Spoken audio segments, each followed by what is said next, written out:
What's up, beautiful people of the internet? My name is Roland, this is Still Fun, and today we're gonna be doing a video about Necromunda Hired Gun. The game released earlier this week, and in this game you will become, quote, a hired gun. The money is good, the dog's loyal, the gun's reliable. Fast-paced, violent and thrilling FPS set in the darkest reaches of Warhammer 40,000's most infamous Hive City. Blah blah blah.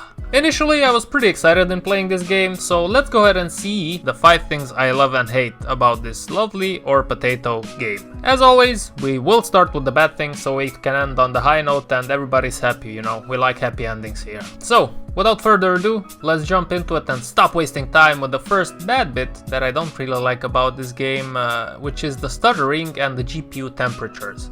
As soon as you start up the game and start playing it, you will notice some stuttering, which might be a turn off for some of you. While it does seem to go away after the initial few minutes, and overall I'd say that the performance is actually pretty smooth in the game, it is annoying that the occasional stutter comes out of nowhere and grabs you by the balls. Again, in my experience this was not a deal breaker, as overall the game ran fine, but what was not fine was my GPU temperatures while playing it. So, I have an RX 6800 XT Red Devil GPU, and usually the highest temperatures that I've seen it go while I was gaming and it was under 100% load was like 72 or 73 degrees.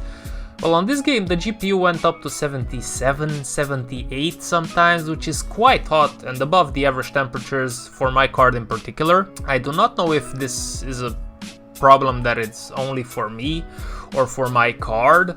What I do know is that it only happens when I play this game. I tried other games with everything maxed out, so on and so forth, and I never had this problem. So just to stay on the safe side of things, guys, keep an eye on your temperature, on the temperature of your GPU. The CPU didn't show me any problems. It was as usual business, but the GPU had a higher temperature, and it's not because of outside factors such as airflow in my room or so on and so forth. It was strictly this game.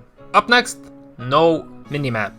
To have a game that has this particular level design and that also features vaults with goodies at the same time and not have a minimap is just a poor decision if you ask me. I don't know why they went down this road. Maybe it's to encourage players to explore the level more, but I feel like that's just a poor excuse.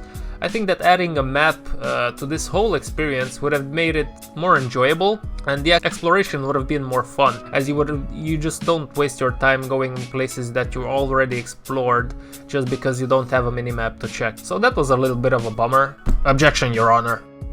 Up next on the shit list is the enemies that are hard to spot. I don't know what's going on with this game, but in the intro mission it's quite clear that the enemies are quite difficult to spot when you stumble across them. And I think that the developers eventually figured this one out themselves, as in the following missions and even on the first one after a while, you start having enemies outlined, but that raises another problem by itself. Having an outline for you to see the enemies, I think just ruins the focus that you would otherwise have to invest in spotting the enemies, if you know what I mean. But at the same time, being hard to spot is not a great solution either, because you can't actually see them, because all the colors are just so pale and in of each other. I think changing the color patterns of the opponents or just raising the contrast levels on them would have been a much better choice, because as it is now, having an outline around them feels like cheating for me, if I'm being honest, but at the same time having their colors blend in so much with the world around them just makes it a frustrating experience. Short campaign. Now, I want to make something very clear, because I've seen a lot of people complain about this one. Overall, for what it is and how much it costs, the game is not short. It offers quite a big variety of secondary missions which you can do in order to gain more money, and then subsequently get more upgrades for yourself, your weapons, and your dog. On higher difficulties, I think it's actually a requirement for you to do secondary missions just so you can edge out the enemies in the main campaign, because in my opinion, after a while the game gets quite hard if you play on higher difficulties, So doing secondary missions in order to have an edge on the enemy I think is a great idea, instead of just you dying and trying and dying and trying all over again. Now that being said, strictly talking about the campaign length, I think it's a bit short. Generally speaking, I usually don't complain about the length of a game because quality is always more important than quantity for me. But considering that the game itself is not quite a masterpiece, well, that puts things into perspective. I understand that this is not a full €60 release, but a good option, for example, would have been to maybe reduce the secondary missions to half and invest the time that was saved up into making maybe another, or adding another couple of chapters into the main campaign. I think that would have been a smart compromise on the developer's behalf, but then again I'm not quite sure how these things work, so I'm gonna shut up and go to the next point. Forgettable experience. The main problem I think when it comes to Necromunda is that it's just plain and simple a forgettable experience. From the overall boring campaign to the poor cutscenes, basic character creator and forgettable characters, the game just lacks character.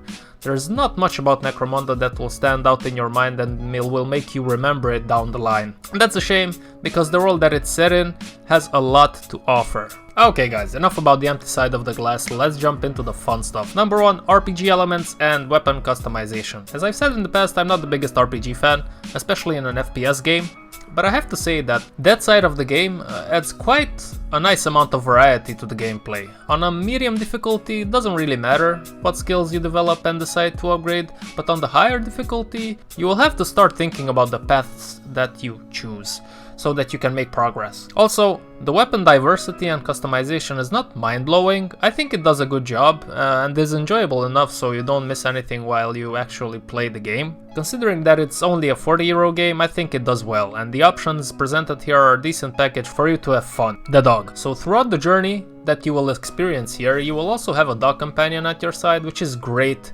When you summon the dog, it instantly reveals all the enemies in your line of sight, which makes sense, and the dog will also fight side by side with you, which is a nice bonus. You can upgrade him as well, with all sorts of crazy upgrades that will make him go from a lovely looking mastiff, of which I also have one, to this really scary looking android dog that would scare the living shit out of me if I would see him just look my way. I'm not that sure I agree with the visual transformation, but what the heck, this is a Warhammer game, so the craziness is a given. Bulletstorm vibes. Okay, so from the early gameplay videos that were shown out there, a lot of people started comparing this to Doom Eternal, which in my humble opinion would be a wrong comparison. Yes, it has a double jump paired up with the dash and the hook, which offers some great movement capabilities, but I couldn't help myself but feel like I'm playing a little bit of Bulletstorm when I played this game.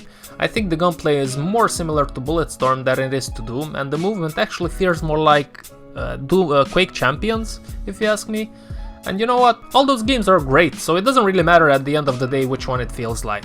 Oh yeah, and I don't know why, but the soundtrack always reminded me of Serious Sam while I was playing it. Chapter 7. So without giving away too much here, Chapter 7 of this game was a really nice change of pace. It gets dark quite quickly, and the first time a certain creature comes out of nowhere and just jumps right into your face, I mean, that scared the living shit out of me again. I don't want to give away too much details for those of you that want to play this game. All I'm gonna say is that it's quite a unique level compared to the rest of the game, and I enjoyed it a lot. And the last and best bit of this whole game is the gameplay / movement. So at this point in time, I think it's pretty obvious that the main reason why you would get this game is the gameplay and movement that it offers. And in that sense, I can safely say that I was not disappointed at all. When the action starts, it's quite a lot of fun, the weapons feel meaty, the movement is great with all the options that are offered to you, and there are no bugs, at least in my experience, while I was running around and jumping on the walls and, you know, doing all sorts of athletic moves that would make even the greatest of athletes jealous out there. Now, yes, the hook does not always connect, or sometimes it connects and it pulls you through certain textures, but overall I would say that it's quite a smooth experience movement-wise, and as such I've enjoyed playing this game a lot. Overall, I'd say that Necromunda Hired Gun is definitely worth your time if you want to have some mindless fun and you are an FPS fan. The game is on sale right now, so I got it like for €34, which I think is a really good price for this game. So for that money, I think it punches above its level and it's worth your time and money. Oh yeah, I'm saying money way too often in this phrase, but whatever. Bad script, guys. I'm gonna punch myself in the nuts afterwards, I promise.